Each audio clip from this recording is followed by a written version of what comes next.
Hello friends, इस video में solve करेंगे रीजनिंग के most important previous year question का प्रैक्टिस सेट। यदि आप एसएससी, रेलवे या किसी भी स्टेट एग्जाम की तैयारी कर रहे हो तो ये प्रैक्टिस सेट आपके लिए काफ़ी इंपॉर्टेंट है, क्योंकि इस प्रैक्टिस सेट में जो प्रश्न दिए गए हैं उसी प्रकार के प्रश्न आपके एग्जाम में पूछे जाएंगे। तो चलिए शुरू करते हैं। हमारा पहला क्वेश्चन है, निम्नलिखित तालिका में लुप्त संख्या ज्ञात कीजिए। यहाँ पे दे रखा है 6, 16, 5, 2 और बीच में है 109। यहाँ पे है 15, 22, 21, 19, अंदर है 53। यहाँ पे पूछा है कि 13, 17, 51, 48, अंदर कौन सी संख्या आएगी। ऑप्शन है हमारे पास A7, B25, C49 और D129। तो देखिए इस क्वेश्चन में क्या लॉजिक लग रहा है। यहाँ पर है 16, इस 16 में से अगर हम इस 6 को घटाएं तो कितना हुआ 10। यहाँ पर है 5, इस 5 में से इस 2 को घटाएं तो कितना हुआ 3। अब देखो यहाँ पे 16 था, यहाँ पे 6 था, हमने 16 में से 6 घटाया 10 आया, इस 10 का स्क्वायर किया है, 10 का स्क्वायर हो गया 100। यहाँ पे 5 था, यहाँ पे 2 था, 5 में से 2 घटाया 3 और 3 का स्क्वायर किया, 3 का स्क्वायर हो गया 9। इस 100 को और 9 को दोनों को जोड़ दिया, 100 को और 9 को जोड़ेंगे हम तो 109 आ गया यहाँ पे। तो लॉजिक क्या है, यहाँ पे है 22, यहाँ पे है 15, 22 में से 15 घटाना है, कितना हुआ यहाँ पे 7। यहाँ पे है 21, यहाँ पे है 19, 21 में से 19 को घटाएंगे, यहाँ पे आया 2। 7 का स्क्वायर करेंगे और 2 का स्क्वायर करेंगे, 7 का स्क्वायर हुआ 49 और 2 का स्क्वायर हुआ 4, 49 और 4 हो गए 53, यहाँ पे आ गया 53। अब हमें यहाँ पे निकालना है तो हम 17 में से 13 घटाएंगे, 17 में से 13 को घटाएंगे तो कितना आया 4। 51 में से 48 को घटाएंगे, यहाँ पे आया 3। अब 4 का स्क्वायर और 3 का स्क्वायर करेंगे, 4 का स्क्वायर हुआ 16 और 3 का स्क्वायर हुआ 9। अब 16 को और 9 को जोड़ेंगे तो 16 और 9 हो गए 25। तो यहाँ पे कौन सी संख्या आएगी, यहाँ पे आ जाएगा ऑप्शन बी 25, इस क्वेश्चन का राइट आंसर हो जाएगा। चलते हैं अगले क्वेश्चन पर। अगला क्वेश्चन है, उस शब्द का चयन कीजिए जो समूह के अन्य शब्दों से सबसे कम मेल खाता है। यहाँ पे 4 शब्द दिए गए हैं, तेंदुआ, पैंथर, शेर और लोमड़ी, और इन चारों में से पूछा है कि इन चारों में से अलग कौन सा है, यानी 3 एक जैसे हैं और एक अलग है। तो देखो यहाँ पे जो तेंदुआ, पैंथर और शेर, ये तीनों ही क्या हैं, ये तीनों ही बिल्लियों की प्रजाति हैं, लेकिन लोमड़ी क्या है, लोमड़ी इन तीनों से अलग हो गई। तो क्वेश्चन 2 का राइट आंसर हो जाएगा ऑप्शन 4, लोमड़ी इसका राइट आंसर हो जाएगा। चलते हैं अगले क्वेश्चन पर। अगला क्वेश्चन है, यदि टी का अर्थ भाग, यू का अर्थ गुणा, वी का अर्थ जमा और डब्लू का अर्थ घटा है तो निम्न का मान ज्ञात कीजिए। यहाँ पर दे रखा है 85 वी, 67 डब्लू, 11 टी, 66 यू, 216। तो इस क्वेश्चन को कैसे सोल्व करेंगे, हमें दे रखा है कि 85 वी का अर्थ है यहाँ पे प्लस, तो हम यहाँ पे प्लस लिखेंगे। उसके बाद है 67 डब्लू का दे रखा है, डब्लू का अर्थ है घटा, तो घटा 11। उसके बाद है टी का अर्थ है भाग 66। उसके बाद है यू का अर्थ है गुणा, तो गुणा 216। इसको सोल्व करेंगे हम। देखो इसमें बोर्ड मास का यूज करेंगे हम, सिंप्लीफिकेशन में पहले सबसे पहले भाग करेंगे हम। तो यहाँ पे दे रखा है 85 जमा 67 माइनस 11, ये भाग करेंगे, इसके नीचे आ जाएगा 66 गुणा 216। अब देखो 11 से काटेंगे, 11 छीके 66। उसके बाद इसको काटेंगे 6 तिये 18, यहाँ पे बच गए 3, ये होगा 36, छिक 36।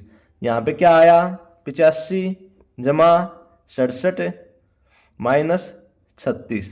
तो इन दोनों को जोड़ देंगे और इसको घटा देंगे तो 7 और 5 हो गए 12 का 2 असल का 1, 8 और 6 14 और 1 असल 15। इसमें से हम 36 घटाएंगे, यहाँ पे 12 में से 6 गए 6, यहाँ पे रह गया 4, 4 में से 3 गया 1 और यहाँ पे 1, तो 116। ऑप्शन 2 इसका राइट आंसर हो जाएगा। चलते हैं अगले क्वेश्चन पर। अगला क्वेश्चन है, दी गई आकृति में अधिकतम कितने त्रिभुज हैं। यह आकृति दी गई है और इसके अंदर पूछा है कि कितने त्रिभुज बनेंगे इसके अंदर। ऑप्शन ए 8, बी 13, सी 15 और डी 21। तो देखो, अगर हमारे पास इस आकृति की बजाय ये वाली आकृति होती, ये वाली आकृति, अब देखो 1 2 3 4, 1 2 3 4, अगर हम इस लाइन को हटा दें, मतलब अगर ऐसी आकृति होती, ये लाइन हटाने के बाद ये आकृति दोनों सेम है, तो हम यहाँ पे नंबर डालते 1 2 3 4 और इन चारों को जोड़ देते, तो 1 और 2 3 और 3 6 और 4 10। तो अगर ऐसी आकृति होती तो उसके अंदर होते 10 त्रिभुज। तो देखो, अगर हम इस लाइन को भूल जाएं तो इसके अंदर हो गए 10 त्रिभुज यहाँ पे। अब देखो, यहाँ पे लाइन दे रखी है, तो एक त्रिभुज तो ये बन रहा है यहाँ पे 1, दूसरा त्रिभुज बन रहा है यहाँ पे 2, और इन दोनों को मिलाने के बाद एक त्रिभुज यहाँ पे बन रहा है 3। तो 3 त्रिभुज और इसके अंदर बन रहे हैं, तो टोटल कितने हुए? 13। ऑप्शन बी इस क्वेश्चन का राइट आंसर हो जाएगा। चलते हैं अगले क्वेश्चन पर। अगला क्वेश्चन है, श्रृंखला में अगला पद ज्ञात करो, यानी सीरीज का क्वेश्चन है, मिसिंग नंबर का। यहाँ पे है 1 10 28 55 91 136 और क्वेश्चन मार्क।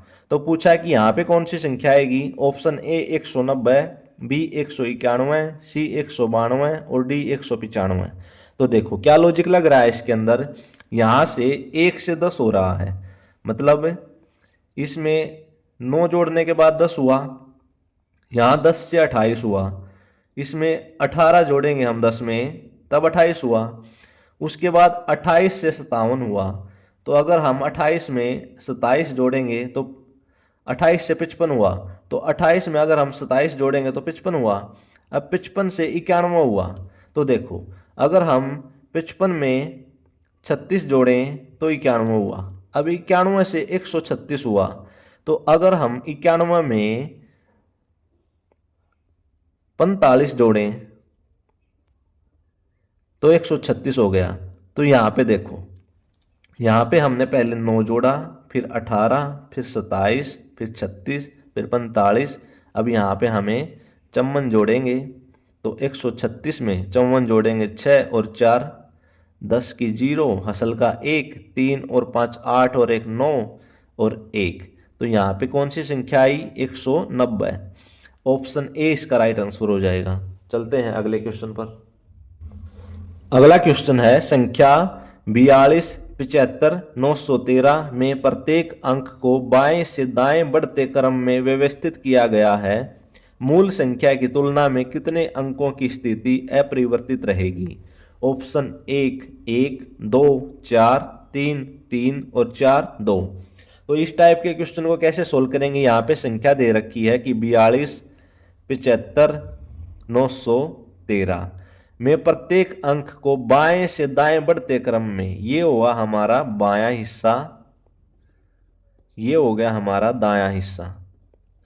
तो बाएं से दाएं बढ़ते क्रम में, यानी इस संख्या में बाएं से दाएं बढ़ते क्रम में लगाएंगे। पहले सबसे पहले लिखेंगे हम इसमें 1 यहाँ पे, उसके बाद इसमें है 2, फिर 3, फिर है 4, उसके बाद है 5, 5 के बाद है 7 और 7 के बाद है 9। तो अब देखो, मूल संख्या की तुलना में कितने अंकों की स्थिति अपरिवर्तित रहेगी? अब यहाँ पे ऊपर भी 2 था और नीचे भी 2, ठीक है। उसके बाद ऊपर 7 नीचे 3, 5 4 9 5 1 7 3 9 4 1। तो सिर्फ 2 ऐसा अंक है अकेला कि जिसकी स्थिति अपरिवर्तित रही है। तो मूल संख्या की तुलना में कितने अंकों की स्थिति अपरिवर्तित रही है? टोटल 1 अंक की स्थिति अपरिवर्तित रही है। ऑप्शन ए इसका राइट आंसर हो जाएगा। चलते हैं अगले क्वेश्चन पर। अगला क्वेश्चन है, ऐसी कितनी बोतलें हैं जो या तो लाल रंग की हैं या प्लास्टिक की हैं, लेकिन दोनों नहीं हैं? यहाँ पे दे रखा है, जो ये सर्कल है ना, ये है प्लास्टिक, और जो ये वर्ग है ये है बोतल, और जो ये त्रिभुज है ये है लाल। इसके अंदर पूछा है कि ऐसी कितनी बोतलें हैं जो या तो लाल रंग की हैं या प्लास्टिक की हैं, लेकिन दोनों नहीं हैं। ऑप्शन ए 33, बी 40, सी 25 और डी 8। तो देखो, ये जो सर्कल है ये बोला है कि ये प्लास्टिक है। तो देखो, यहाँ पे जो ये 25 है ये इस बोतल के अंदर भी है और इस प्लास्टिक के अंदर भी है, तो एक तो हो गया ये 25। यहाँ पे बोला था ना कि ऐसी कितनी बोतलें हैं जो या तो लाल रंग की हैं या प्लास्टिक की हैं, तो ये हो गया बोतलें जो प्लास्टिक की हैं। अब हम देखते हैं वे बोतलें जो लाल रंग की हैं, तो यहाँ पे जो ये 15 है ना, ये 15 ऐसी बोतलें हैं जो लाल रंग की हैं, तो 15 यहाँ पे आ गया। उसके बाद क्या बोला था, लेकिन दोनों नहीं है। अब ये 8 है ना, ये दोनों में है, ये हमें नहीं लेना है। तो टोटल कितनी हुई, 15 और 25, ये हो गई 40। ऑप्शन बी इसका राइट आंसर हो जाएगा। आई होप फ्रेंड्स ये वीडियो आपको पसंद आई होगी। आपका दिन शुभ हो। धन्यवाद।